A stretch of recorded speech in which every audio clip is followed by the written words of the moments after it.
Recording studio बलुआहा।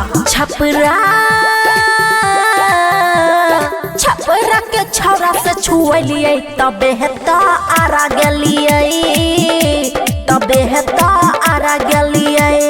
बक्सर में अक्सर चिखलिए तबे हेता आरा गेलिए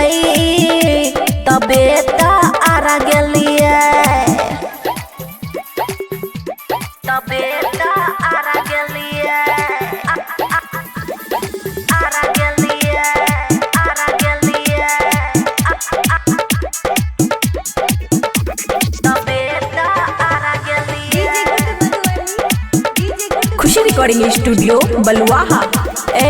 देख के हमर जवानी चुए छे सब के पानी, हमरा में खर्चा छै बेसी, छिए नचनिया हम देसी, बुझला सुना। देख के हमर जवानी चुए छे सब के पानी, हमरा में खर्चा छै बेसी, छिए नचनिया हम देसी। बलिया में भाव खूबे खलिए तबे हेता आरा गेलिए, बुझला।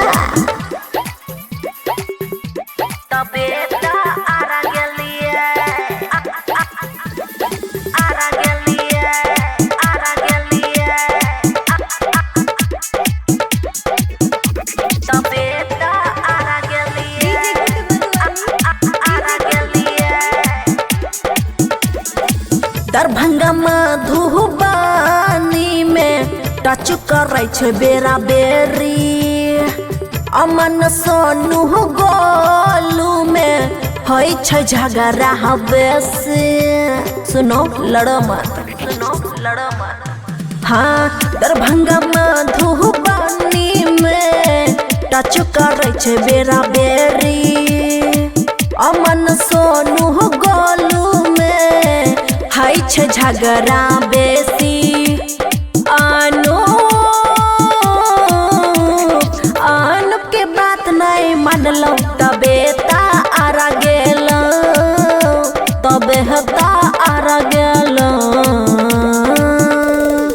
खुशी रिकॉर्डिंग स्टूडियो बलुआहा।